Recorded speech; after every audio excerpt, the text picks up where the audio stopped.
तो गाइज़ हमने last time इसके होल जो थे वो थ्रू आउट किए थे, थ्रू आउट होल्स को बंद किया था। अब हम इसके प्रोग्राम बनाना स्टार्ट करेंगे।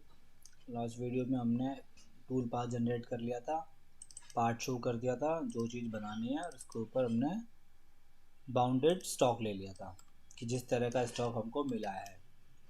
तो अब इसकी स्टार्टिंग करेंगे। तो प्रोग्राम में सबसे पहले जो काम होता है वो होता है रफिंग का। तो हमें ये डिसाइड करना है कि रफिंग के लिए हमें सबसे पहले कटर यूज़ कौन सा करना है। तो इसके लिए पहले हम चेक करेंगे कि ये जैसे जो ये डायामीटर है ये 121.7 का है, ये 39 का है। तो सबसे पहले हमको जो रफ़ मतलब जो एक्सेसिव स्टॉक है उसको हमें हटाना है। तो मेरे हिसाब से इसके अंदर जो हम कटर यूज़ करने वाले हैं वो कटर यूज़ करेंगे हम 25 का। बुल कटर भी यूज़ कर सकते हैं और एंड कटर भी यूज़ कर सकते हैं। तो मैं दोनों से प्रोग्राम बनाऊंगा, या बात एक ही है, आप कैसे भी बना सकते हैं। मैं अभी एंड कटर का यूज़ करने वाला हूँ, ठीक है। 25 के एंड कटर का। तो कटर कैसे बनाते हैं, कब बनाते हैं, शुरू करते हैं। तो आपने स्टॉक सेलेक्ट कर रखा है, यहाँ पर क्लिक करेंगे और प्रोसीजर में जाएंगे। हमने प्रोसीजर सेलेक्ट किया, ये डिफ़ॉल्ट आपके रफिंग पर आएगा, वॉल्यूम मिलिंग और रफ स्पायरल पर। सबसे पहले जो आता है हमारी ज्योमेट्री। ज्योमेट्री का मतलब हमें इसको एक बाउंड्री देनी है जिसके अंदर रफिंग का प्रोग्राम चलना चाहिए। तो हमने इसको एक बाउंड्री दे दी कि ये वाली, कि ये मेरी एक बाउंड्री है, मैं चाहता हूँ कि मेरा प्रोग्राम जो है वो इसी के अंदर चले। तो बाउंड्री सेलेक्ट कैसे करते हैं मैं दोबारा बता देता हूँ आपको। जैसे यहाँ पर जाएंगे, नीचे वाले बॉटम वाले सरफेस पर हम क्लिक करेंगे, ये पूरी बाउंड्री को सिलेक्ट कर लेगा। फिर मिडल क्लिक दबाएंगे तो ये बाउंड्री अब हमारी सिलेक्ट हो चुकी है। और एक और बार मिडल क्लिक दबाएंगे तो हम कमांड से बाहर आ जाएंगे। फिर हमको पार्ट सरफेस शो करना है। ये बहुत इंपॉर्टेंट है कि जब भी हम रफिंग के प्रोग्राम चला रहे हैं तो हमारे एक एक सरफेस सेलेक्ट होना चाहिए, ठीक है। तो हम ऐसे ड्रैग कर भी लेफ़्ट क्लिक को ड्रैग करते हुए लेकर आएंगे तो भी सेलेक्ट कर सकते हैं। शिफ्ट क्लिक दबा के अगर ड्रैग करेंगे तो ये डिसेलेक्ट हो जाएगा। या हम कंट्रोल ए भी कर सकते हैं।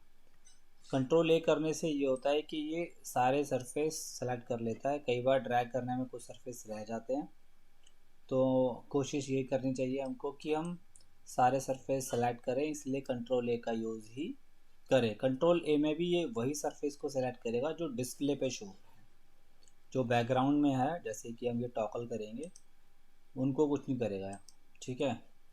तो हम मिडिल क्लिक दबाएंगे और कमांड से बाहर आ जाएंगे। इसने सरफेस सेलेक्ट कर ली। टोटल 54 सरफेस है इस मॉडल के अंदर।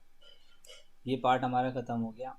इसके बाद अब हम आएंगे अपने कटर पर। जब हम कटर पर क्लिक करते हैं तो कुछ इस तरह की विंडो खुलेगी, कटर्स एंड होल्डर। तो जो हम कटर यूज़ करने वाले हैं वो कटर सबसे पहले जब रफिंग करनी होती है तो हम इंसर्ट वाले कटर का यूज़ करते हैं, जिसको बुल कटर भी कहते हैं। तो हम बनाने वाले हैं एक बुल कटर, जो कि होने वाला है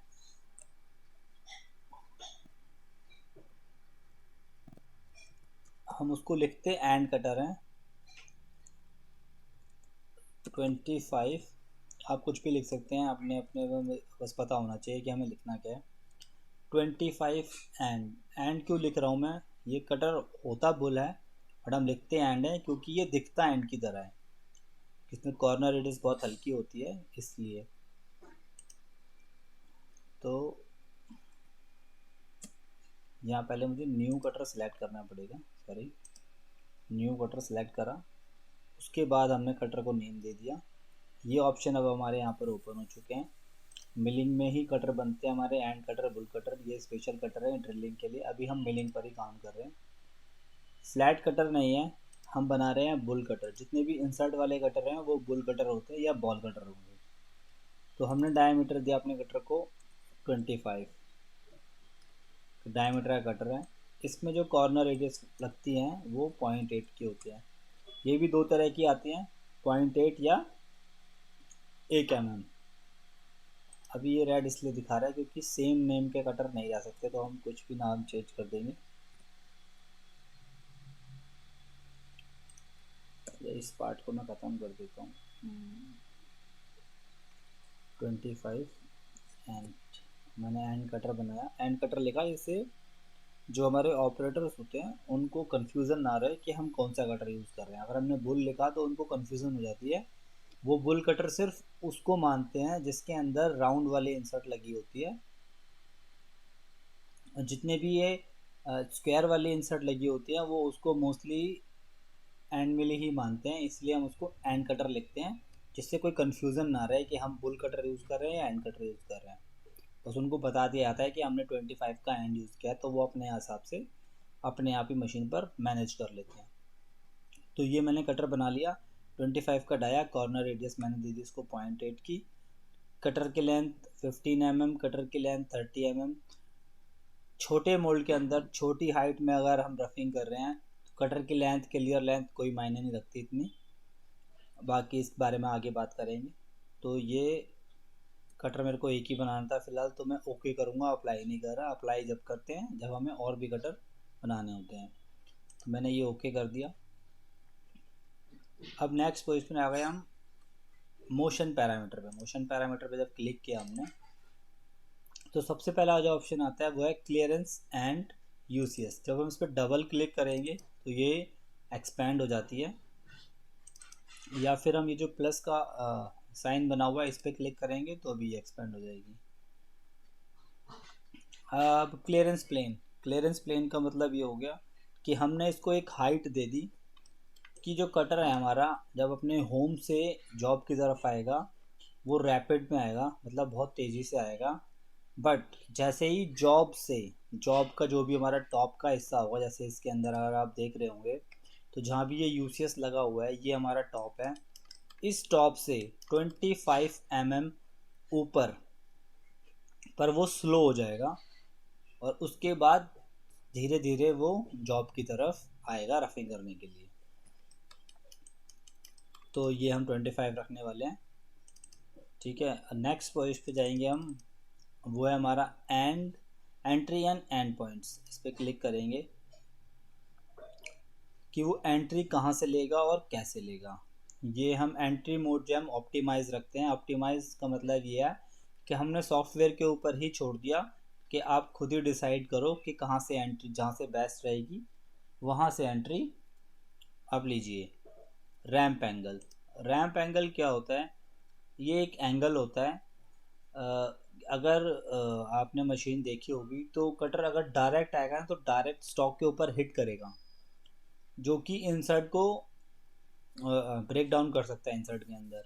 तो इसके अंदर हम हमेशा एक एंगल देते हैं जिससे हमारा जो भी कटर जेड की तरफ से आ रहा हो वो एक एंगल में आए, जिससे हमारे इंसर्ट के ऊपर जोर ना पड़े। तो यहाँ हम जो एंगल यूज़ करते हैं वो 1 डिग्री से 5 डिग्री के बीच में हम यूज़ कर सकते हैं। तो मैं 1 डिग्री यूज़ करने वाला हूँ। प्लंज साइज़, ये प्लंज साइज़ बहुत ही काम की चीज़ है। ये क्या होता है, अगर आप पिक्चर देखोगे ना तो पिक्चर भी डिसाइड कर रही होगी। इसमें क्या होता है कि जो हमारी इंसर्ट होती है ना, इंसर्ट के बीच में ना गैप होता है। जितने भी हमारे इंसर्ट वाले कटर, जितने भी हमारे बुल कटर हैं, जिसमें भी हम बाहर से इंसर्ट लगा रहे होते हैं बॉडी के अंदर, उसमें क्या होता है वो सिर्फ एजेस पर ही कटिंग करते हैं। बीच में उनके अंदर खाली गैप होता है जहाँ पर कोई कटिंग नहीं होती है। तो हमको ये मेक श्योर करना होता है कि जो कटर हम यूज़ कर रहे हैं, जैसे हम 25 का कटर यूज़ कर रहे हैं, तो हमको उसके अंदर एक प्लंज साइज डालना होगा जिससे वो 25 से कम एरिया या 25 का जो भी एरिया है उसके अंदर जाने की कोशिश ना करें। वो हम यूज़ करेंगे 15 mm। मोस्टली 60% के अराउंड हम यूज़ करते हैं कि कटर का जो भी डायामीटर है उसका 60% हम उसके अंदर एंटर कर सकते हैं। तो हमने ये प्लंज साइज जो रखा 15 mm। रैंप रेडियस ये डिफ़ॉल्ट यूज़ करेगा, ठीक है। और बाकी सब इसमें आपको कुछ भी छेड़ने की ज़रूरत नहीं है, ये सब इसके डिफ़ॉल्ट रहते हैं और डिफ़ॉल्ट ही रहने चाहिए। ये connect passes by clear distance, ये अगर सॉफ्टवेयर अपने आप ही करे तो बढ़िया है, अगर आपने इसको छेड़ा तो सॉफ्टवेयर मतलब हिट कर सकता है प्रोग्राम, क्योंकि आपस में कनेक्ट हो जाएंगे जो कि डेंजरस हो सकते हैं। जैसे कि आप इमेज में देख रहे हो ना, वो यहाँ से उठ के आ रहा है, ऐसे चल रहा है, तो ये डिस्टेंस को हम छेड़ना नहीं चाहते, ये अपने आप ही ले तो ज़्यादा बेटर है, अपने आप ही ऑप्टिमाइज कर सकता है। ठीक है, अब आगे बढ़ेंगे हम बाउंड्री सेटिंग के अंदर। तो मैं आपको अच्छे से ये एलैबोरेट कर रहा हूँ कि इन सारे फीचर्स का मतलब क्या होता है, तो आप ठीक से समझकर करना इनको आगे। अब बाउंड्री सेटिंग के अंदर क्या होता है कि ये जो हमने बाउंड्री सेलेक्ट करी थी, इस बाउंड्री के अंदर जो कटर की लोकेशन है ऑन बाउंड्री का मतलब ये होता है कि जो ये बाउंड्री हमने क्रिएट कर रखी है, ये जो आप बाउंड्री देख रहे हो, ये वाली बाउंड्री, कटर जो है, कटर का जो मिडल हिस्सा होगा वो इस पर लाई करेगा। मीन्स कटर इस लाइन से हाफ अंदर की तरफ होगा और हाफ बाहर की तरफ होगा, उसको कहेंगे हम ऑन बाउंड्री। ठीक है, इसके अंदर और भी ऑप्शन आते हैं, जब हम क्लिक करेंगे ये शो नहीं होता है, बट जब आप क्लिक करोगे तो ये शो लग जाएगा, on boundary, in boundary, out boundary. इसके अंदर ये 3 ऑप्शन आते हैं। ऑन का मतलब मैंने आपको बताया, जो ये बाउंड्री है हाफ कटर बाहर हाफ कटर अंदर, मतलब ये ऑन बाउंड्री। इन बाउंड्री का मतलब हो गया जो भी ये बाउंड्री है बिल्कुल इसके अंदर, हमें जो रफिंग करनी है इसके अंदर करनी है। और आउट बाउंड्री का मतलब हो गया जो ये बाउंड्री है इसके बाहर। कहाँ? बाहर। तो अभी हम ऑन बाउंड्री रखने वाले हैं इसको। टॉलरेंस के अंदर टॉलरेंस एंड सरफेस ऑफसेट, ये बहुत इंपॉर्टेंट पार्ट होता है जब हम रफिंग कर रहे होते हैं, और स्पेशली जब हम पहला कटर जो है हम रफिंग का बना रहे होते हैं, उसके अंदर हम स्टॉक ज़्यादा लेके चलते हैं, क्योंकि कटर जो हमारा तेज़ चलता है, लोड लेता है, तो वो ज़्यादा स्टॉक को, कई बार क्या होता है ज़्यादा स्टॉक की कटिंग कर देता है। तो हम क्या करेंगे, उस चीज़ से बचने के लिए यहाँ पर हम ज़्यादा स्टॉक देंगे, और वो ज़्यादा स्टॉक होगा ऑलमोस्ट 3 पॉइंट, कि 3 पॉइंट का स्टॉक उसको इस सरफेस के ऊपर छोड़ना ही पड़ेगा, वो हमारे रीरेस्ट और फिनिशिंग में काम आएगा। तो हमने क्या करा, पार्ट सरफेस ऑफसेट के अंदर 3 पॉइंट रख लिया कि हमें 3 पॉइंट का स्टॉक छोड़ दिया है, जो कि हम रीरेस्ट और फिनिशिंग में रिमूव करेंगे। सरफेस टॉलरेंसेस, सरफेस टॉलरेंसेस वैसे तो एक बहुत बड़ा टॉपिक है, बट आगे चल के हम इसके बारे में बात करेंगे। अभी आप थोड़ा सा सॉफ्टवेयर के बारे में जान लो। ठीक है, तो अभी हम इतना ही जानेंगे, आगे चलते हैं। इलेक्ट्रोड मशीनिंग, ये जैसे कि इस पर लिखा हुआ है इलेक्ट्रोड मशीनिंग, तो ये काम इलेक्ट्रोड मशीनिंग के अंदर ही आता है। तो प्लेट में मतलब अपनी जॉब की रफिंग करने से इसमें कोई लेना देना नहीं है। आगे चलेंगे हम, टूल ट्रेजेक्टरी, इसको करेंगे, ये बहुत इंपॉर्टेंट स्टेप है हमारा। ये इसके बेसिक ऑप्शंस हैं, अभी हम बेसिक से ही काम करेंगे। कटिंग मोड जो है इसके अंदर वो क्लाइम रख रखा है इन्होंने, क्लाइम, कन्वेंशनल, मिक्स्ड, इनका क्या मतलब होता है धीरे धीरे जानेंगे। ठीक है, अभी जो मैं ऑप्शन चूज़ करने वाला हूँ वो mixed plus conventional final step, या mixed plus claim final step, मैं ये चूज़ करने वाला हूँ। वर्टिकल स्टेप टाइप, अब ये पूछ रहा है जो वर्टिकली जो ये जॉब को रफिंग करेगा उसका टाइप कैसे रखना है, फिक्स्ड और हॉरिजॉन्टल, या वेरिएबल होना चाहिए, या फिक्स्ड होना चाहिए। तो हम इसको फिक्स्ड रखेंगे कि आप वर्टिकली ही चलते रहिए। ठीक है, और ये चूज़ कर लिया। अब fixed vertical step, fixed vertical step का मतलब ये हो गया कि जो हमारा कटर जब उसकी रफिंग करेगा तो कितना पॉइंट उसको रफिंग करना चाहिए एक बार में। तो ये ध्यान रखना, ये पॉइंट्स में ही होता है, माइक्रोन में रहेगा, ज़्यादा नहीं जाता है। तो जैसे ये कटर टू कटर डिपेंड करता है, जैसे मैंने 25 का कटर यूज़ कर रखा है, तो जहाँ यहाँ पे जो मैं वर्टिकल स्टेप रखने वाला हूँ वो 0.25 का रखने वाला हूँ। साइड स्टेप, साइड स्टेप ये होता है कि जब वर्टिकली वो जॉब को काटेगा और एक स्टेप लेने के बाद कितना आगे मूव होना चाहिए, उसको कहते हैं वर्टिकल स्टेप, यहाँ से यहाँ ट्रैवल करने के लिए।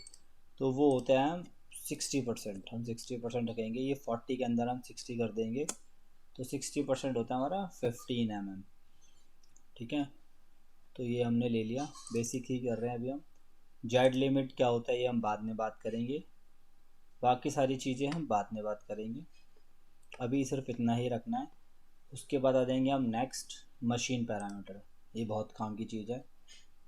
स्पिंडल, स्पिंडल मतलब आरपीएम के, जॉब को कितने आरपीएम की ज़रूरत है रफिंग करने के लिए, जैसे हम जो कटर यूज़ कर रहे हैं उसको कितने आरपीएम की ज़रूरत है रफिंग करने के लिए। वैसे तो ये आपकी मर्ज़ी होती है, अगर आप इसके अंदर यूज़ करना चाहते हैं तो कर सकते हैं, अदरवाइज़ जितने भी ऑपरेटर होते हैं वो मैन्युअली ही इस चीज़ को मशीन के थ्रू कंट्रोल कर सकते हैं, और वो अपने अकॉर्डिंग ही इसको करते हैं। क्यों करते हैं, इसके पीछे रीज़न है, क्योंकि उनको डिफरेंट डिफरेंट टाइप का मटेरियल मिलता है, तो ज़रूरी नहीं होता कि जो स्पिंडल या जो आरपीएम हम उनको यहाँ पर इनपुट करके दे रहे हैं वो वहाँ पर काम करेंगे या नहीं करेंगे। तो अकॉर्डिंग टू मटेरियल वो आरपीएम को चेंज करते हैं, तो हम मोस्टली ये चीज़ यूज़ नहीं करते हैं। अगर आप करना चाहो तो वेल एंड गुड है, कोई दिक्कत नहीं है, आपको मटेरियल के बारे में पता है तो आप कर सकते हो, बट तो भी इसकी कोई श्योरिटी नहीं है कि जो आरपीएम आप दे रहे हो वही आरपीएम वहाँ पर चलेंगे, इसलिए हम इसको यूज़ नहीं करते। बाकी आपकी इच्छा है, आप करना चाहो तो कर सकते हैं। वैसे हम 25 के बुल के अंदर मोस्टली 1600 से 2000 के बीच में ही आरपीएम रखते हैं, तो मैं मिनिमम लेके चलता हूँ 1600। फीड का मतलब होता है कि जब जॉब को वो रफिंग करना शुरू करेगा तो जो मोशन होना चाहिए मशीन का रफिंग करते समय, जो मोशन होना चाहिए ऐसे करके, अगर मैं आपको बताऊं तो कहाँ है मेरा स्निपिंग टूल,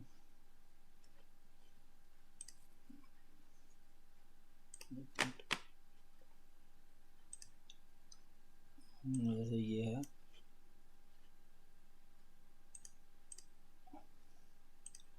तो कुछ ऐसे करके रफिंग करता हुआ चलेगा, जब ये ऐसे करके रफिंग करते हुए चलेगा, फिर ऐसे चलेगा, ऐसे करके ये ऐसे चलता है जब, तो जो ये मूव करेगा ऐसे करके, जो ये मूव कर रहा है ये फीड कितनी तेज़ी से ये होना चाहिए, इसको कहते हैं फीड। आई होप आपको समझ में आ जाएगा, नहीं आएगा तो मैं आगे आपको सिमुलेशन में बता दूंगा।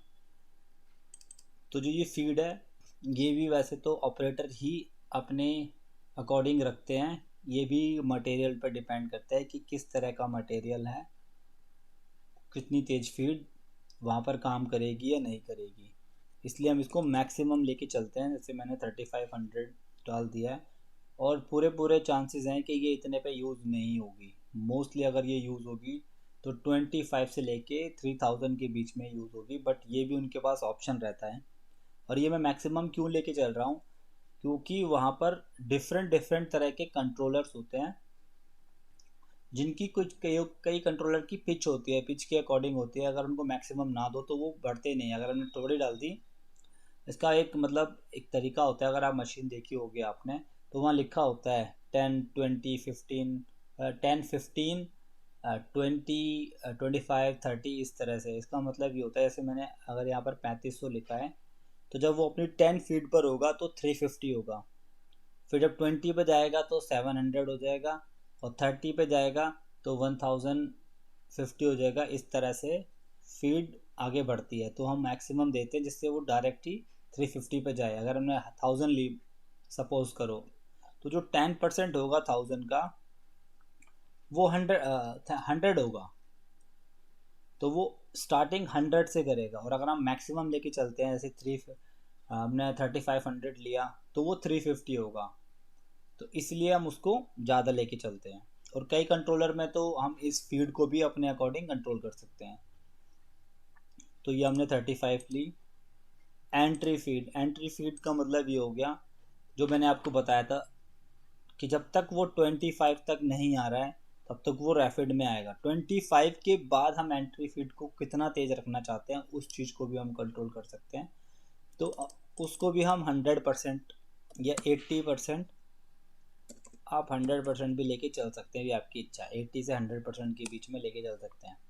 प्लंज फीड, अब प्लंज फीड का मतलब ये हो गया, जब वो पहली बार कट लेगा या जब भी वो वर्टिकल स्टेप लेगा, जैसे कि इसमें शो हो रहा है, ये वर्टिकल स्टेप जो हो रहा है ये शो हो रहा है, जितनी बार भी ये वर्टिकल स्टेप शो हो रहा है ऐसे करके, वो कितनी फीट से लेना चाहिए। जैसे 3500 हमने दे रखा है, तो हम चाहते हैं 35 का सिर्फ 60% ही वो प्लंज में यूज़ हो, वो फीड। 35 का 60 आप निकाल सकते हैं ऐसे, 3500 का 60% -60,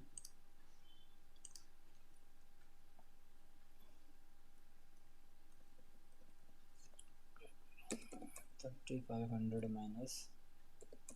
-60%।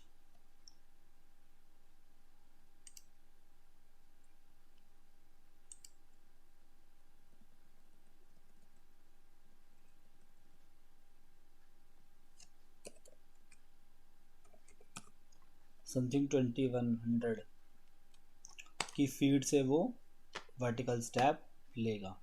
और एक चीज़ और मैंने आपको अभी यहाँ पर बताया था मोशन पैरामीटर के अंदर, प्लंज साइज 15 mm। तो देखो ये प्लंज साइज, ये प्लंज साइज और एक रैम्प एंगल। अब ये रैम्प एंगल मैं आपको अगर यहाँ शो करता हूँ, तो ये देखिए प्लंज फीड पे क्लिक करेंगे तो जो ये एंगल में आ रहा है ना, ये जब ये डेप्थ कट ले रहा है एंगल में ऐसे करके, ये इसको कहते हैं रैम्प एंगल, कि वो एंगल में आए, सीधा ना आके एंगल में आए, उसको कहते हैं रैम्प एंगल। ओके, अब हम आ गए अडेप्टिव फीड कंट्रोल।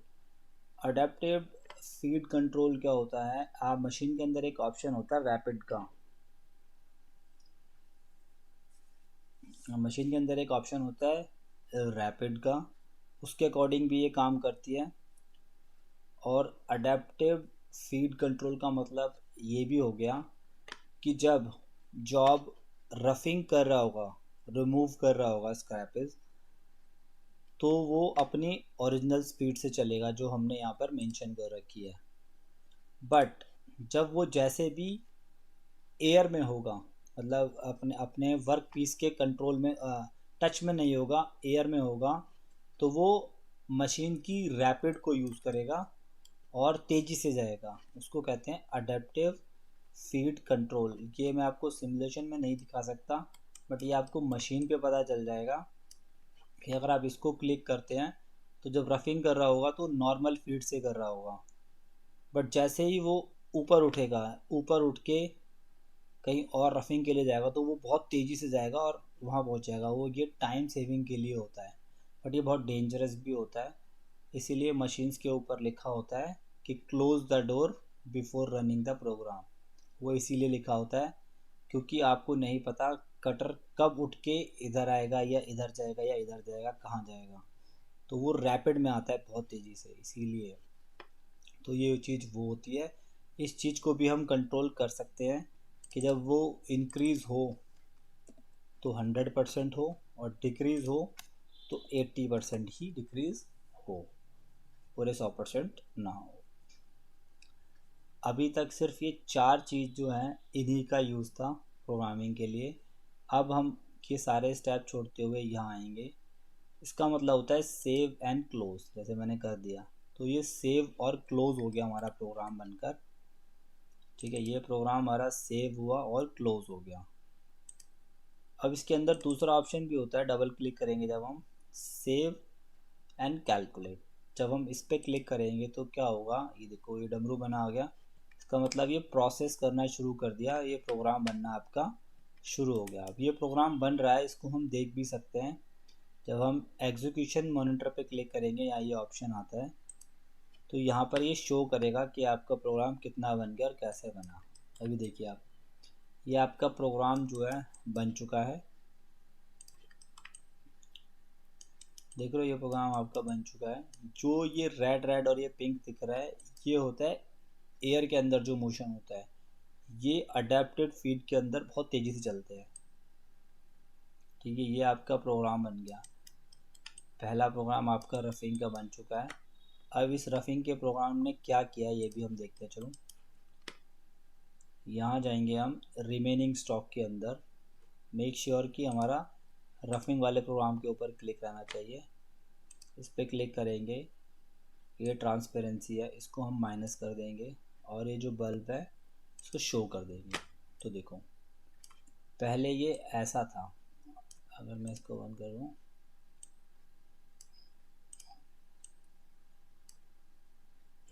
ये हुआ हमारा रफिंग होने के बाद। पहले ये कैसा था, पहले ये ऐसा था,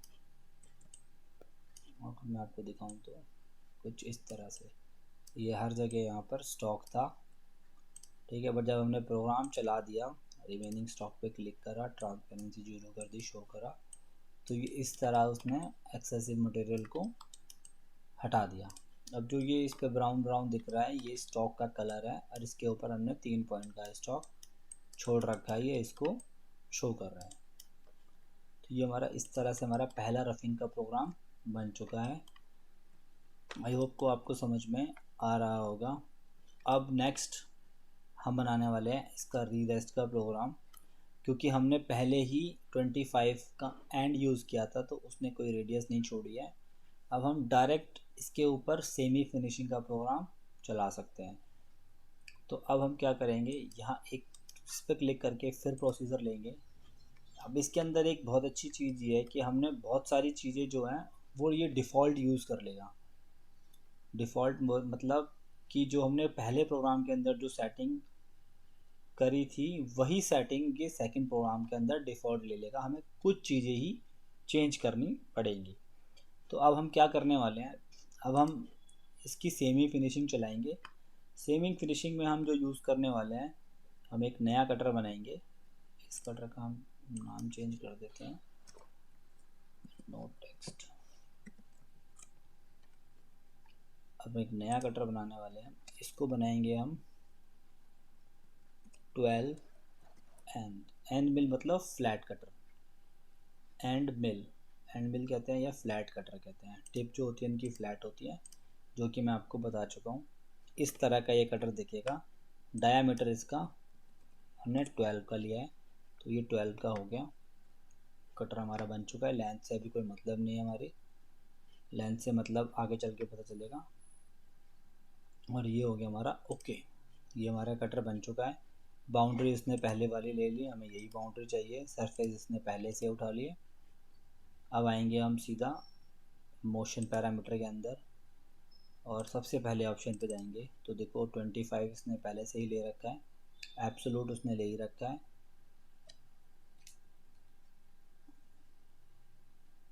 एब्सोल्यूट जेड। अब मैं धीरे धीरे हर एक प्रोग्राम के अंदर आपको एक एक चीज़ ऐड करता चला जाऊंगा। अभी मैं इस प्रोग्राम को बना नहीं रहा, मैंने सेव कर दिया सही। अब एक चीज़ नोटिस करोगे, मैं आपको ये प्रोग्राम बना के दिखिए, जब बना हुआ प्रोग्राम है आप देख रहे हो। अब ये क्या कर रहा है, किसी चीज़ को मैं अभी आपको चला के दिखाता हूँ। मैंने नेविगेटर पे क्लिक किया, यहाँ मैं इसको रन कर रहा हूँ, ये प्रोग्राम आपका चलना शुरू हुआ। अभी आप एक चीज़ नोटिस कर रहे होंगे कि प्रोग्राम ना बाउंड्री से बाहर भी आ रहा है, जो कि देखने में भी अच्छा नहीं लग रहा है, बहुत बेकार लग रहा है। और एक चीज़ और दिख रही होगी अगर आपको, आप देख रहे होंगे कि ये प्रोग्राम बहुत ज़्यादा बार बार उठ रहा है। ये चेक करने का तरीका ये है कि मैं यहाँ क्लिक करूँगा, तब आपको दिखेगा कि ये बार बार उठेगा। ये देखो ये उठा। अब ये क्या, ये अपने सेफ जेड पे जा रहा है। इसका जो सेफ जेड है इसने मान लिया है वो 25 है। देखो ये हर बार 25 उठेगा, जो कि हमारा टाइम वेस्ट कर रहा है। हमें पता है कि यहाँ पर कुछ भी ऐसी चीज़ नहीं है जो कटर में हिट कर सकती है, क्योंकि हमने ऑप्शन में वो यूज़ नहीं किया। तो हमें इस प्रोग्राम के अंदर दो चीज़ें सही करनी है। एक तो ये बार बार 25 ना उठे, क्योंकि इसकी ज़रूरत नहीं है। दूसरा कि जो हमारा प्रोग्राम है वो एंट्री करते समय बाहर से एंट्री कर रहा है, जिसकी हमें कोई ज़रूरत नहीं है कि हमारा कटर बाहर से एंट्री करे। हम चाहते हैं कि विद इन अ प्लेट वो अपनी एंट्री को रखे। तो हम ये दोनों चीज़ों को सुधारने वाले हैं अपने नेक्स्ट प्रोग्राम के अंदर। ये प्रोग्राम हम ऐसे ही रहने देते हैं। नेक्स्ट प्रोग्राम पे हम डबल क्लिक करेंगे, या हम राइट क्लिक करके एडिट प्रोसीजर पैरामीटर पे भी कर सकते हैं। अब हम मोशन पैरामीटर में जाएंगे, क्लियरेंस में जाएंगे। एक ये ऑप्शन था 25 और 25, अगर दोनों 25 यूज़ कर रहे हैं हम, तो वो क्या करेगा, जब भी वो सेफ जेड के लिए जाएगा वो 25 जाएगा। तो हम नहीं चाहते कि वो सेफ जेड पे 25 जाए, तो हम यहाँ एब्सोलूट को ऑप्टिमाइज कर देंगे और सेफ्टी के लिए यहाँ पर उसको 3 mm का जेड दे देंगे। अब 3 mm का जेड दे देंगे, इससे क्या होगा कि वो बार बार 25 mm नहीं जाएगा, सिर्फ 3 mm ही ऊपर उठ के वापस आ जाएगा, जिससे हम टाइम सेव कर लेंगे। ठीक है, तो मैंने आपको नई चीज़ बताई है, इंटरनल क्लियरेंस के अंदर ऑप्टिमाइज करते हुए उसको 3 mm सेफ्टी जेट दे देना। अब डबल क्लिक करके इसको बंद कर देंगे। नेक्स्ट ऑप्शन में आएंगे, प्लंज साइज। अब एक चीज़ मैं आपको बता दूं कि जितने भी फ्लैट एंड मिल कटर होते हैं, सॉलिड कार्बाइड कटर जिनको कहते हैं, उसके अंदर इतने ज़्यादा प्लंज साइज की ज़रूरत नहीं होती। क्यों नहीं होती? क्योंकि जो उनके कटर होते हैं वो बिल्कुल मिडल से स्टार्ट होके एंड तक जाते हैं। ठीक है, वो मिडल से स्टार्ट होके बिल्कुल एंड से जाते हैं। अगर मैं आपको शो करूं तो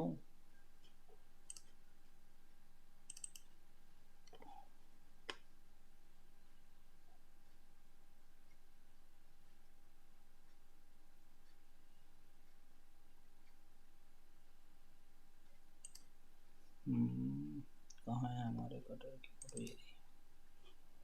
ये रहे, ये जो हमारे एंड मिल कटर होते हैं ये बिल्कुल मिडल से जाते हैं और एंड तक आते हैं। ठीक है, इसलिए इसके अंदर हमें प्लेन साइज़ की इतनी खास ज़रूरत नहीं होती, बट फिर भी हम इसके अंदर 1 से 2 mm डाल के रखते हैं। ठीक है, बाकी रैम्प रेडियस ये डिफ़ॉल्ट यूज़ करता हुआ चलता है अपने आप ही, आपको इसके अंदर कोई यूज़ की ज़रूरत नहीं है। बहुत सारी चीज़ें ये अपने आप डिफ़ॉल्ट लेके चलता है और बहुत अच्छे से काम भी करता है। अब एक चीज़ और, अभी मैंने लास्ट टाइम आपको बताया था कि प्रोग्राम जो हमारा एंट्री ले रहा था वो बाहर से ले रहा था। उसी चीज़ को मैं आपको अगर शो करके दिखाऊं,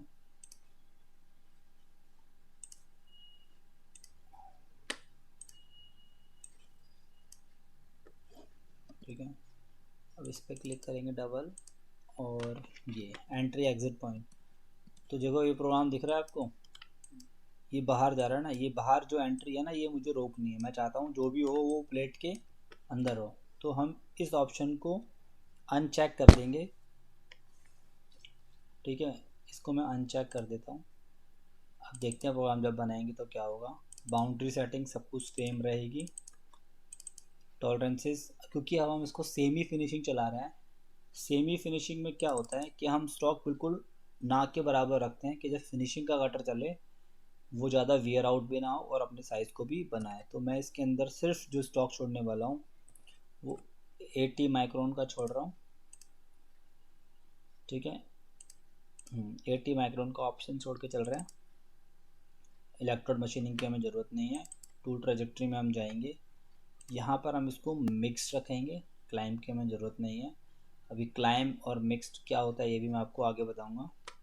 ये फिक्स रहेगा। वर्टिकल स्टेप यहाँ पर 2 पॉइंट का हो जाएगा, ये अकॉर्डिंग टू कटर चलता है। और साइड स्टेप हम इसके अंदर 80 कर देंगे। अब 80 क्यों कर देंगे, इसके पीछे भी रीज़न है, क्योंकि ऑलमोस्ट ये सारा माल को फिनिश कर चुका है और जितने भी सॉलिड कटर एंड मिल होते हैं उसके अंदर साइड स्टेप से इतनी बड़ी दिक्कत आती नहीं है, क्योंकि वो मिडल से स्क्रैप को काट सकते हैं। इसलिए हम इसके अंदर मैक्सिमम साइड स्टेप भी यूज़ कर सकते हैं। तो मैं मैक्सिमम ही लेके चल रहा हूँ 80% तक, क्या मैंने मैक्सिमम लिया। ये भी हमारा एक टाइम सेविंग मूव होता है। बाकी ऑप्शन में हमें यूज़ करने की ज़रूरत नहीं है। आगे चलेंगे, देखो स्पिंडल इसके अंदर हमारे 2000 के अराउंड होने चाहिए। ये फीड सेम रहेगी, एंट्री फीड सेम रहेगी, बाकी 60 रहेगा, 100 रहेगा, 80 रहेगा। ठीक है, अडेप्टेड फीड कंट्रोल हमने ऑन रखी है। अगर ऑन नहीं करते हैं तो ये न्यूट्रल चलता है, जैसे रफिंग कर रहा होगा वैसे ही यहाँ पर भी आराम से चल रहा होगा। अब हम सेव एंड क्लोज भी कर सकते हैं, बट हम सेव एंड कैलकुलेट करेंगे। देखो जब हमने जैसे ही सेव एंड कैलकुलेट किया तो प्रोग्राम हमारा NC एग्जीक्यूशन मॉनिटर के अंदर शो कर रहा है कि ये 12 का एंड है, ये आपका प्रोसेस हो रहा है, कितनी देर में ये बन जाएगा हमारा। 25% हो चुका है, 81% हो गया, क्योंकि प्लेट छोटी है इसलिए प्रोग्राम भी जल्दी बन रहा है। अब आप देखिए कि हमारा प्रोग्राम बिल्कुल बाहर नहीं जा रहा है, एंट्री जो है वो बिल्कुल अंदर है, प्रोग्राम देखने में भी अच्छा लग रहा है, कहीं से बाहर नहीं जा रहा। और मैं इसको पहले प्रोग्राम से कंपेयर करूं तो देखो पहले प्रोग्राम जो है वो बाहर जा रहा था, ठीक है, और ये, और अगर आप देख जा रहे हो तो ये ना यहाँ पर येलो ऑप्शन दिखा रहा है कि इसकी कैलकुलेशन जो है सस्पेंडेड हो गई है। तो अगर आप ये एग्जीक्यूट दोबारा करोगे तो सही हो जाएगा, और कई बार ये एग्जीक्यूट लेगा भी नहीं, से ले लिया है तो अब दोबारा एग्जीक्यूट कर सकते हो तो ये सही हो जाएगा। और रफिंग के प्रोग्राम आप जब भी एग्जीक्यूट कर रहे हो तो उसके नीचे वाला जो सपोर्टिव कटर है उसको भी एग्जीक्यूट करना बहुत ज़रूरी है। देख रहे हो आप ये बाहर जा रहा है, हम चाहते हैं तो इसको भी सही कर सकते हैं। सेम ऑप्शन डबल क्लिक करके मोशन पैरामीटर में जाएंगे, क्लियरेंस एंड यूसीएस में जाएंगे। पहला तो जो ये बार बार जो 25 mm उठ रहा था वो हमें नहीं चाहिए, इसको हमने ऑप्टिमाइज़ करके 3 mm का सेव चार्ट दे दिया। हम चाहते हैं सिर्फ एक बार वो 25 mm उठे और बाकी फिर वो 3 mm तक ही ऑप्टिमाइज़ करे। और अगर 3 mm में उसका काम नहीं चलता है तब वो 25 जाएगा, इस चीज़ को वो ऑप्टिमाइज़ करेगा। कटर जो है हमारा बाहर एंट्री ले रहा था, हम नहीं चाहते कि वो बाहर एंट्री करे, हम चाहते हैं कि वो बिल्कुल उसी के अंदर रहे। तो हम इसको भी अनचेक कर देंगे और उस प्रोग्राम को दोबारा एग्जीक्यूट कर देंगे। क्योंकि हमने पहले वाले प्रोग्राम को छेड़ा है इसलिए यहाँ पर ये आर का एरर आ गया है। अब ये कह रहा है कि इस वाले प्रोग्राम को भी एग्जीक्यूट करो क्योंकि आपने इसके अंदर कुछ चेंजेस करे हैं। देखो पहले जो प्रोग्राम बना था, अब मैं इसकी मैंने फोटो क्लिक किया है, ये प्रोग्राम को देखो और इस प्रोग्राम को देखो, आप खुद इमेजिन करो कि सॉरी कौन सा प्रोग्राम ज़्यादा अच्छा लग रहा है, ये वाला या ये वाला। ऑब्वियसली ये वाला प्रोग्राम अच्छा लग रहा है, तो इसी तरह से हमको आगे प्रोग्रामिंग करनी है। क्योंकि हमने ऊपर वाले प्रोग्राम में चेंज किया तो हम इसको भी दोबारा एग्जीक्यूट करेंगे। यदि एग्जीक्यूट कर दिया हमने, ये हमारी एग्जीक्यूशन हो रही है।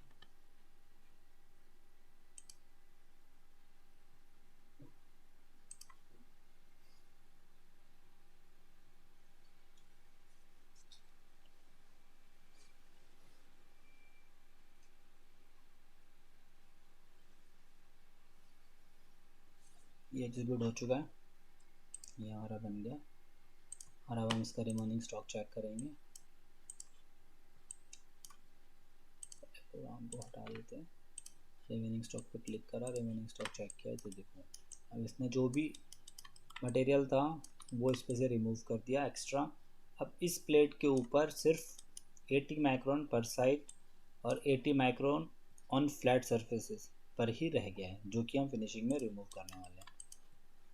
और फिनिशिंग के लिए हम कौन सा कटर यूज़ करें ये भी डिपेंड करता है कि हमारे कटर के कॉर्नर पे रेडियस कितनी की है।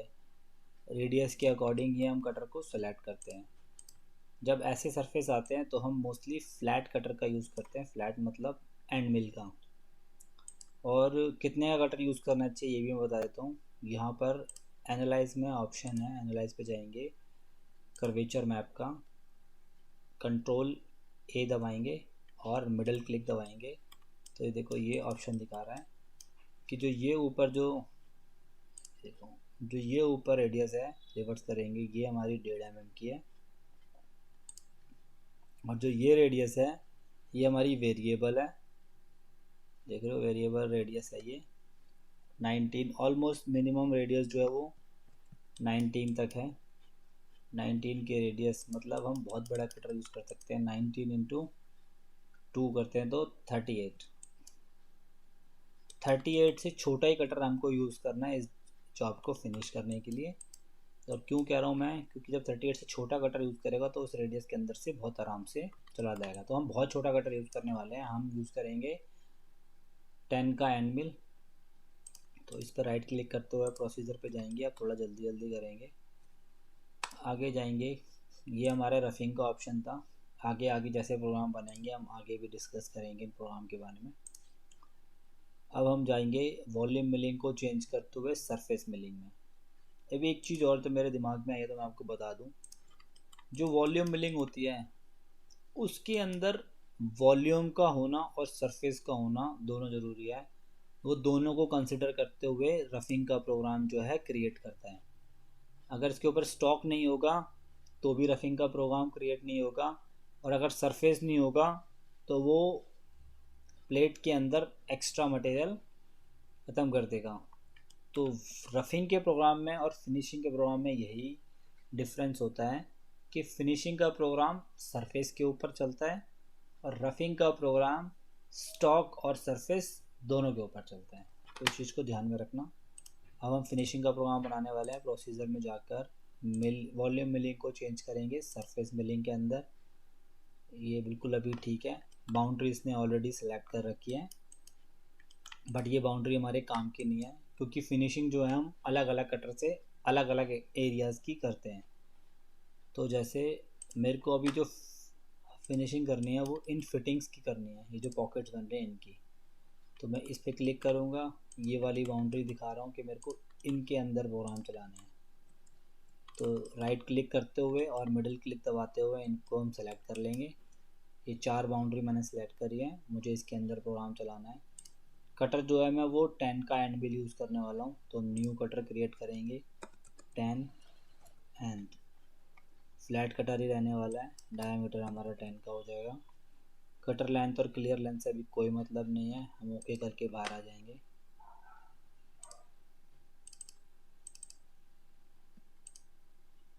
क्लियरेंस जो एब्सोलूट वाली है इसको हम ऑब्वियसली सेफ साइड पर 3 mm रखेंगे क्योंकि हमने चाहते हैं वो बार बार 25 mm उठे। ठीक है, हम चाहते हैं कि हमारा प्रोग्राम अंदर ही रहे, बाहर नहीं जाए। ये भी ठीक है। बाउंड्री हमारी ऑन है, ये भी ठीक है, हमें ऑन रखनी है। सरफेसेस एंड टॉलरेंसेस, ये अब हमारा फिनिशिंग है तो हम इसको ज़ीरो कर देंगे। ये हमको ज़ीरो चाहिए, इलेक्ट्रो मशीनिंग की ज़रूरत नहीं है। टूल ट्रेजेक्ट्री में जाएंगे। स्पाइरल, स्पाइरल का जो यूज़ होता है वो मोस्टली फ्लैट सरफेस के ऊपर चलाने के लिए होता है, बट अभी हमको वॉल फिनिश करनी है। तो जो वॉल फिनिश होती है वो हमारी लेयर में या हेलिकल में होती है। अब ये दोनों प्रोग्राम कहाँ यूज़ होते हैं मैं ये भी आपको बताऊंगा। जब ये ओपन पॉकेट मिलेंगी इस तरह की, जैसे ये फिटिंग आप देख रहे हो, तब हम लेयर का कटर यूज़ करते हैं। ठीक है, क्लाइम और मिक्स से क्या होता है ये भी आपको बता देता हूँ प्रोग्राम बनाकर। इसमें जो हम डेप्थ ऑफ कट रखने वाले हैं वो 0.2 का रखने वाले हैं।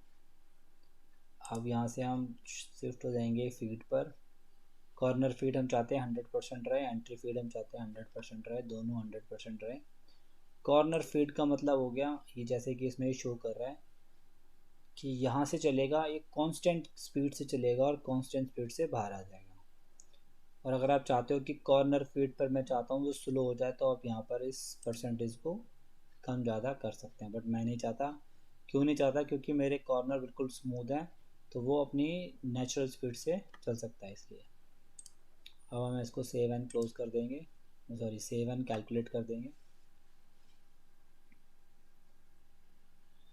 ये प्रोग्राम अब एग्जीक्यूट होना शुरू हो गया आपका। देखिए ये फिनिशिंग का प्रोग्राम बन गया। अब ये आप प्रोग्राम देख रहे हो कैसे कनेक्ट हो रहा है। अगर हम इसे चला के देखेंगे नेविगेटर में तो ये किस तरह से चल रहा है। ये बार बार उठ रहा है। ये इसलिए उठ रहा है क्योंकि टूल ट्रेजेक्ट्री के अंदर हमने जो मोड रखा था कटिंग का वो क्लाइम रखा था। कटिंग मोड जो था वो क्लाइम था। जब हम इसे मिक्स कर देंगे तो देखो कैसा प्रोग्राम बनता है।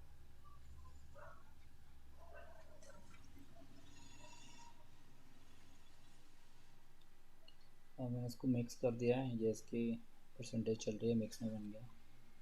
अब देखिए मिक्स में बना तो कितना अच्छा प्रोग्राम बना है।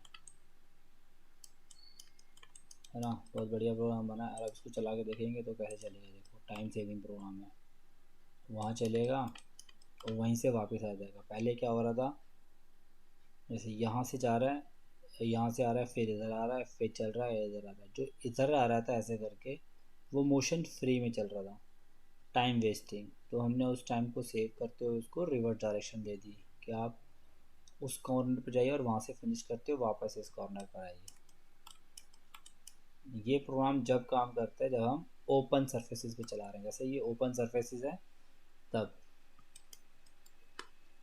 लेयर का प्रोग्राम हम यूज़ करते हैं। ठीक है, अब क्योंकि हमने इसकी वॉल फिनिश कर दी, जब हम रिमेनिंग स्टॉक चेक करेंगे, जब ये रिमेनिंग स्टॉक चेक करेंगे तो अब देखेंगे कि देखो वॉल फिनिश हो गई है, वॉल पे कोई स्टॉक नहीं है, बिल्कुल स्मूथ दिख रहा है हर बॉल। बट जो बेस है, ये बेस है, ये बेस है, ये इसके ऊपर स्टॉक है। तो अब इसको भी हम फिनिश करेंगे तो हम क्या करेंगे, इसके लिए फिर से प्रोसीजर में जाएंगे। अब जो ये फिनिश मिल ऑल था ये यहाँ से रहेगा, यहाँ से चेंज करके हम इसको करेंगे फिनिश हॉरिजॉन्टल प्लेन एरियाज। ये हॉरिजॉन्टल प्लेन एरियाज है, इस पे क्लिक करेंगे। बाउंड्रीज हमारी सिलेक्ट है पहले से ही, सरफेस हमारे सिलेक्ट है सारे के सारे। कटर हमारा ऑलरेडी चूज है, हमने पहले ही बना रखा था कि हमें 10 के कटर से करना है। टूल ट्रेजेक्ट्री में जाएंगे, यहाँ इसने सही सारे सिस्टम जो है, सारे ऑप्शन जो है डिफ़ॉल्ट यूज़ कर लिए, वो हमको एक ही बार भरने होते हैं। कुछ कुछ चीज़ें चेंज करनी होती हैं बस।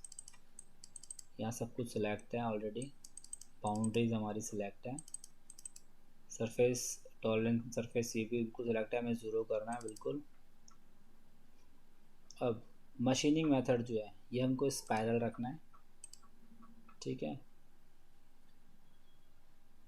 मोड जो है वो क्लाइंब रहेगा।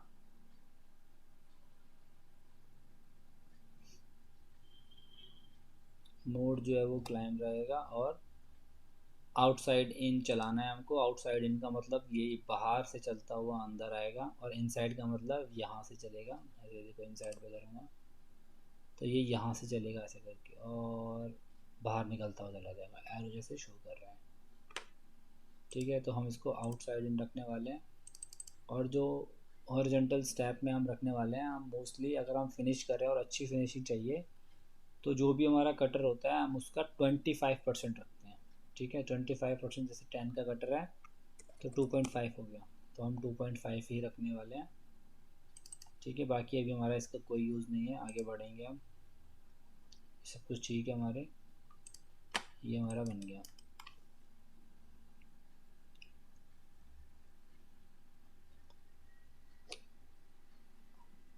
ये हमारी परसेंटेज चल रही है, देखिए ये हमारा कटर कितना बढ़िया बना है प्रोग्राम, बहुत बढ़िया।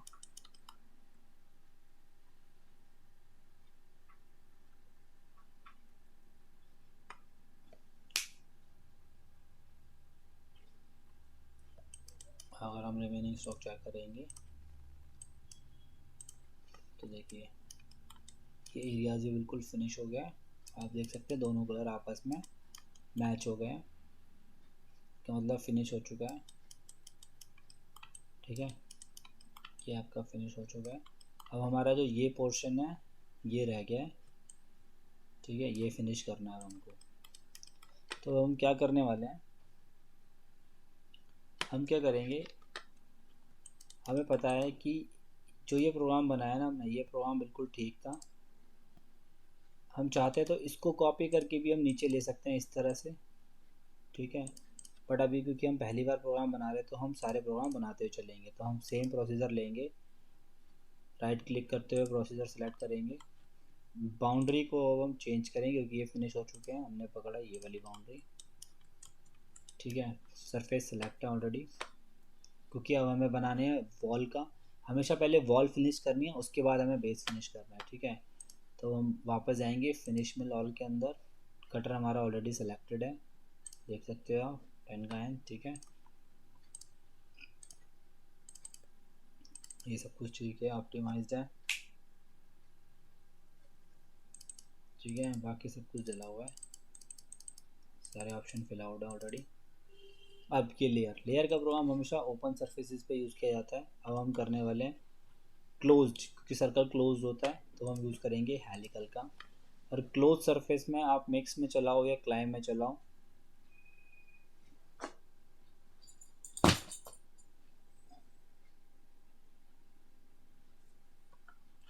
तो हम इसको ये भी हम चला के देख लेते हैं कि मिक्स में क्या होता है और क्लाइम में क्या होता है। ज़्यादा अच्छे से जान लेंगे। पहले हम क्लाइम में चलाते हैं। 2 पॉइंट का वर्टिकल स्टेप, ठीक है, कोई दिक्कत नहीं है। जब हम वॉल फिनिश कर रहे होते हैं ना, फिनिश में वॉल के अंदर हेलिकल या लेयर में, तो यहाँ सिर्फ वर्टिकल स्टेप ही आते हैं या हॉरिजॉन्टल स्टेप नहीं आते हैं। बाकी नीचे का कोई ऑप्शन की ज़रूरत नहीं है हमको। मशीन पैरामीटर में जाएंगे, कॉर्नर वॉर्नर सब ठीक है कि ये राउंड है तो ये स्मूथ चल जाएगा बहुत आसान से इजीली। तो जब हम इसको एग्जीक्यूट कर देते हैं,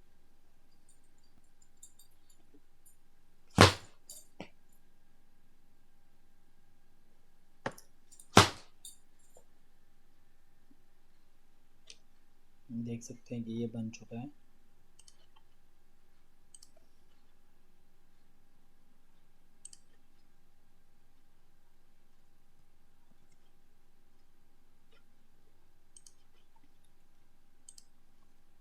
ठीक है, तो ये आपका बन चुका है।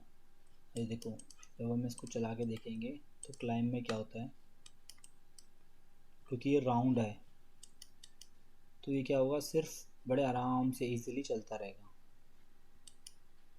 देखिए, एक ही डायरेक्शन में, ये क्लॉकवाइज चल रहा है तो क्लॉकवाइज चलता रहेगा, एंटी क्लॉकवाइज चल रहा है तो एंटी क्लॉकवाइज चलता रहेगा। ठीक है, ये होता है क्लाइम। अब यही मैं अगर इस प्रोग्राम को अगर मिक्स में कर देता हूँ तब देखो क्या होता है।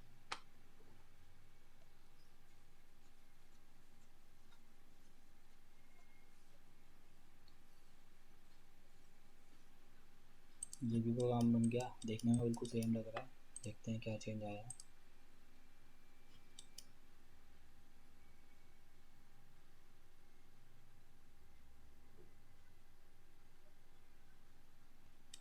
देखो सेम चल रहा है। कई बार क्या होता है जब इसको मिक्स करते हैं ना तो इसके आरपीएम उल्टे मतलब ये उल्टी डायरेक्शन में चलना शुरू कर देता है। जैसे अभी ये उसी डायरेक्शन में चलना है। यहीं पर एक तीसरा ऑप्शन भी होता है, सम टाइम होता है ऐसा, सॉफ्टवेयर ऐसा करता है। जैसे हम ये मिक्स या कन्वेंशनल कर देते हैं। अभी कटर हमारा ऐसे घूम रहा था इस तरह से, देखते हैं कैसे घूमता है।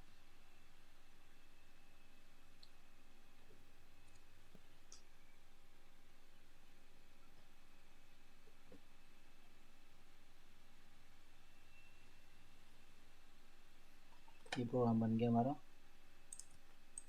अब देखो जब हम इसको चलाएंगे, देखो ये उल्टा चलने लग गया। ये कटर जो है वो दूसरी डायरेक्शन में चल रहा है। तो कई बार हमें डायरेक्शन चेंज करनी है तो हम इस तरह से भी कर सकते हैं, क्लाइम करके। बट ये चीज़ आपकी मोस्टली राउंड चीज़ों पे ही काम करती है। ठीक है,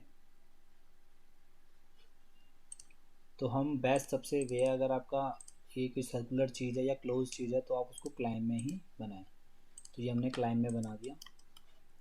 अब इसके बाद हम बनाने वाले हैं, ये एग्जीक्यूट होने दीजिए, हम बनाने वाले हैं इसका हॉरिजॉन्टल का प्रोग्राम, हॉरिजॉन्टल फेस का।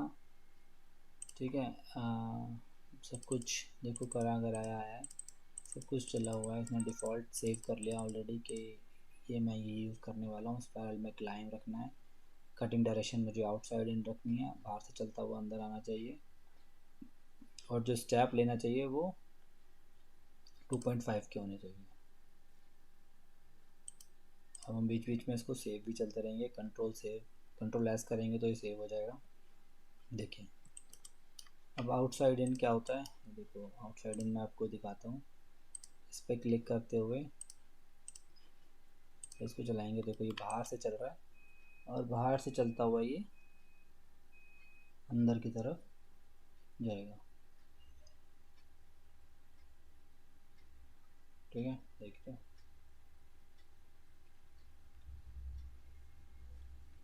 और जो 2.5 mm का साइड स्टेप था वो ये काउंट होता है, ये आप देख रहे हो यहाँ से यहाँ तक ही 2.5 mm है। अगर आप मेज़र करना चाहो तो यहाँ पर मेज़र की कमांड होती है, मेजरिंग।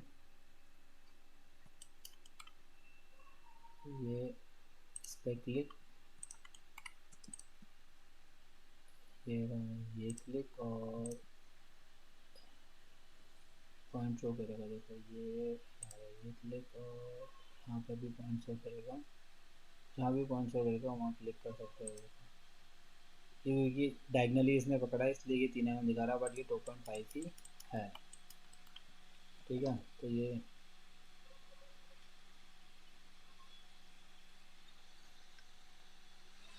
इस तरह से होता है।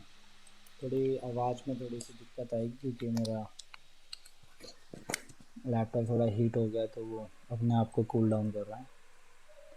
ठीक है, इस तरह से आप नेविगेशन चला चला के देख सकते हैं। लास्ट वाले कटर पे क्लिक करते हुए हम इसका रिमेनिंग स्टॉक भी चेक करते हैं। तो देखो बिल्कुल क्लियर हो चुका है, ये रिमेनिंग स्टॉक में आपका कुछ नहीं दिख रहा।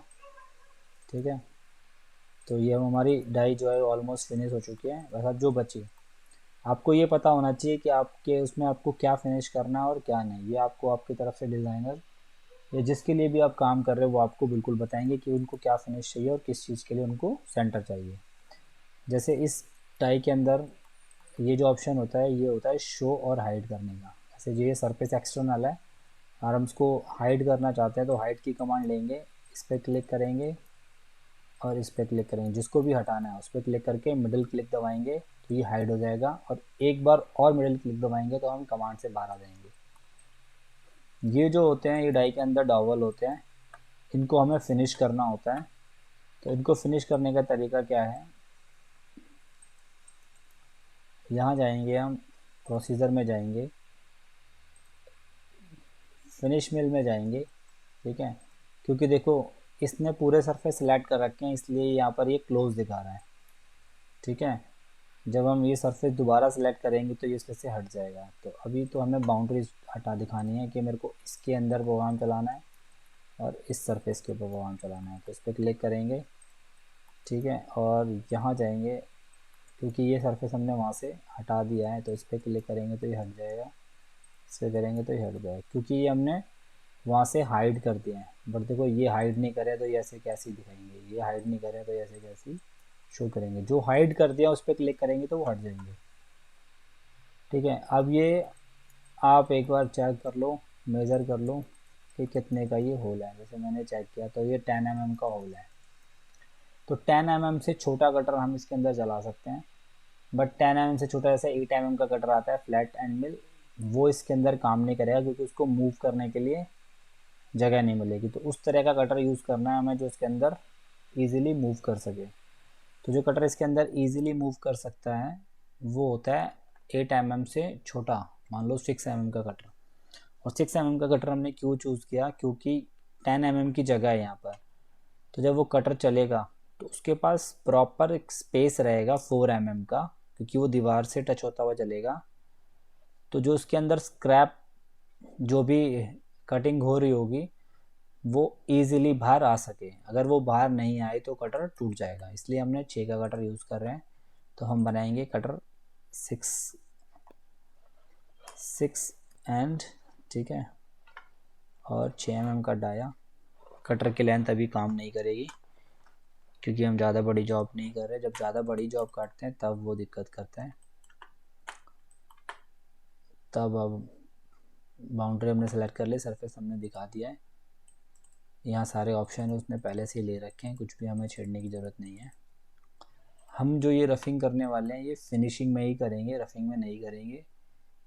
रफिंग में क्यों नहीं करेंगे, क्योंकि ये जगह बहुत थोड़ी सी है तो रफिंग में कई बार दिक्कत करता है चलने के अंदर। तो हम फिनिशिंग में करेंगे। और 6 mm का कटर चूज़ करने का एक रीज़न और भी है कि अगर 6 को मल्टीप्लाई करते हैं 2 से तो वो क्या होता है, वो 12 mm आता है। तो जब इसके अंदर कटर चलेगा तो 6 mm का जब हम डाया बनाते हैं, अभी मैं प्रोग्राम बना के जैसे 6 mm का कटर जब हम यहाँ बनाएंगे ऐसे करके, क्योंकि ये 10 mm की जगह है तो बीच में यहाँ 4 mm की जगह बचेगी। तो 4 mm की जगह जब बचेगी तो जब कटर ऐसे चलता हुआ आएगा तो वो कवर कर लेगा उस चीज़ को। ये मैं आपको अभी जब प्रोग्राम बनाऊंगा तब दिखाता हूँ, क्योंकि हम सॉलिड रफिंग कर रहे हैं। ये हमारी रफिंग है, तो हम इसके अंदर स्टॉक छोड़ेंगे और यहाँ पर जो डाउन स्टेप देंगे वो 50 माइक्रोन का देंगे, जिससे कटर के ऊपर लोड ना पड़े और कटर ख़राब भी ना हो। ठीक है, स्पिंडल वगैरह ये हम ऑपरेटर के लिए छोड़ देते हैं, वो मैनेज कर सकते हैं इस चीज़ को। हमने सेव एंड कैलकुलेट किया क्योंकि हमने रफिंग करी है, तो मैं आपको दिखा देता हूँ कि क्या होता है और मैं किस चीज़ की बात कर रहा हूँ। यहाँ जब आप देखोगे तो ज़्यादा अच्छे से समझ में आएगा। ये कटर हमारा बन गया, देखो। अब ये जब मैं नेवी कटर चलाऊँगा, जब अपने कटर को यहाँ रखूँगा तो ये देखो, ये देखो, ये स्क्रॉल से भी हम ऊपर नीचे कर सकते हैं। एक्चुअली क्या है, क्योंकि हम जहाँ हम काम करते हैं वहाँ पर NX 10 यूज़ होता है, तो उसके अंदर ऑप्शन थोड़े से अलग है। मैं इस चीज़ की बात कर रहा था। तो जो ये गैप है यहाँ से लेके यहाँ तक का, ये 4 mm है और यहाँ से यहाँ तक 6 mm है, तो ये बिल्कुल उसको कवर करता हुआ चलेगा। देखो ये, देख रहे हो? तो क्या करेगा, ये स्टॉक को छोड़ेगा ही नहीं। अगर यही मैंने यहाँ पर 5 का या 4 का कटर यूज़ करता तो क्या होता, कटिंग एरिया कम हो जाता और जो बचा हुआ एरिया, जो स्टॉक एरिया, वो ज़्यादा हो जाता। तो यहाँ पर एक बिंदी सी खड़ी हो जाती 1 mm की। बट क्योंकि कटर हमने बढ़ा लिया और स्टॉक को हमने कम कर दिया, इसलिए वो सारा चीज़ कवर कर देगा। ये हमने रफिंग करी है, अब हम इसकी फिनिशिंग कर देंगे ऐसे ही। इसी प्रोग्राम को कॉपी पेस्ट कर सकते हैं या फिर हम प्रोसीजर में जाएंगे। सब कुछ इसके अंदर ऑलरेडी से डला हुआ है, तो थोड़ा जल्दी जल्दी करूँगा। ये 50 माइक्रोन, क्योंकि मैं फिनिशिंग करने हमने इसे कर दिया 0, और हम डेप्थ ऑफ कट भी बढ़ा देंगे क्योंकि यहाँ पर कोई स्टॉक नहीं है। बट क्योंकि ये डॉबल है तो हम ज़्यादा नहीं चलाते इनको, हम इसको चलाते हैं 20 mm, बट ये माइनस में होना चाहिए। ठीक है, ये 20 mm जाएगा और रफिंग में भी हमने पूरा चला दिया है। पूरा चलाएंगे तो ये दिक्कत कर सकता है, हमें 20 mm तक ही चलाना है। तो यहाँ पर भी हम माइनस में 20 mm डाल देंगे कि टॉप से सिर्फ 20 mm जाए और उसके बाद रुक जाए। जेड लिमिट का काम यही होता है, उसको लिमिट कर देना प्रोग्राम को। देखो ये प्रोग्राम बन चुका है।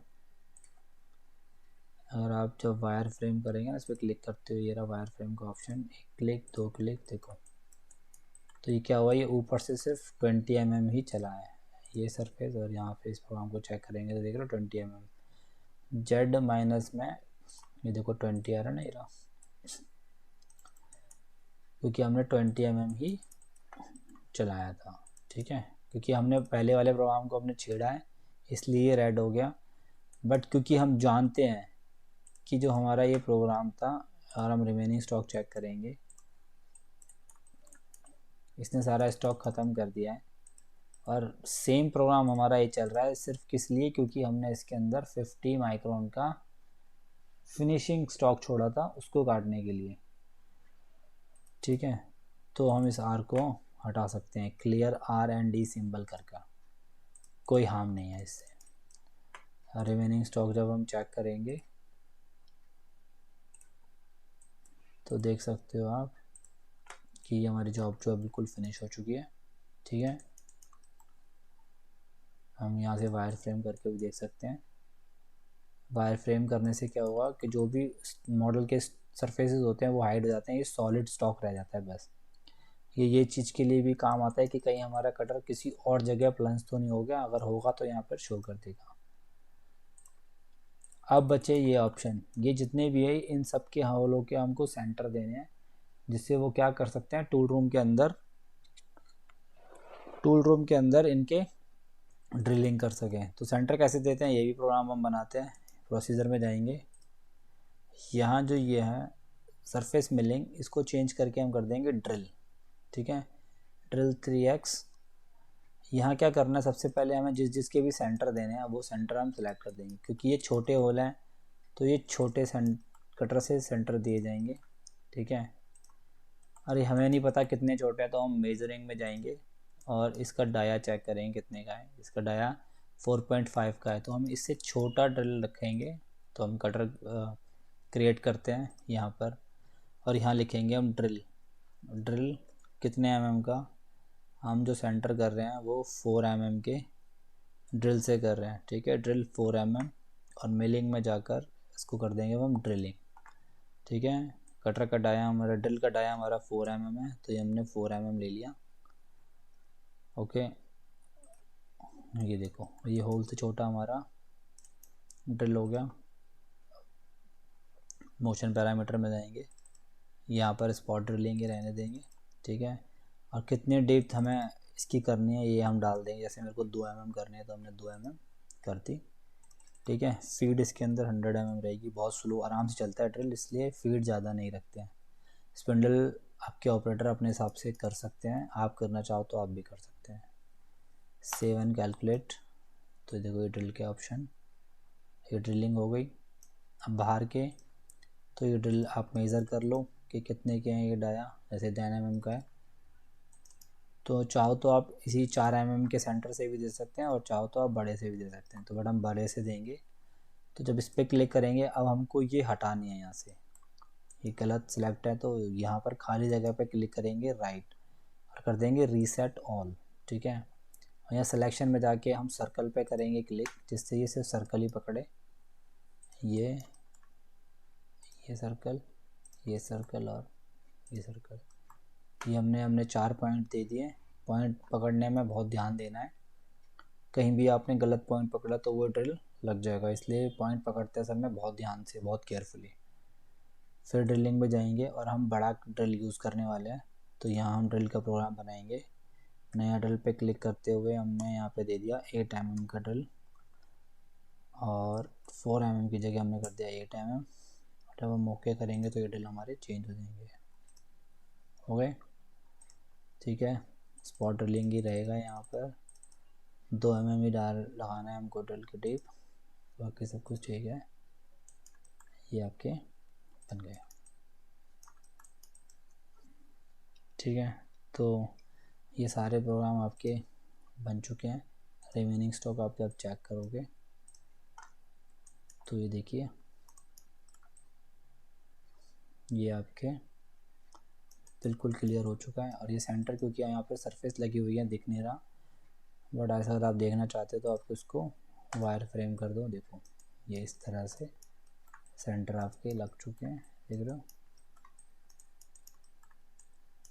कई बार ये देखने में आउट लगते हैं, बट ऐसे ये आउट होते नहीं हैं, ये क्योंकि स्टॉक है इसलिए देखने में लगता है, बट ये बिल्कुल सेंटर में लगते हैं,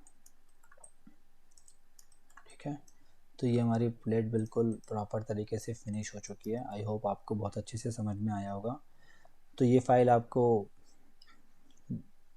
प्रोवाइड कर दी जाएगी कि कैसे मैंने ये प्रोग्राम क्रिएट करे हैं, वीडियो आपके पास रहेगी, तो आप इसके प्रोग्राम बिल्कुल बनाएं। ये आपके फर्स्ट प्रोग्राम होंगे, पहली सीडी होगी। अगर आप इसके प्रोग्राम बना लेंगे तो धीरे धीरे आगे भी प्रोग्राम बन जाएंगे। तो मिलते हैं आपसे नेक्स्ट वीडियो के अंदर, बाय।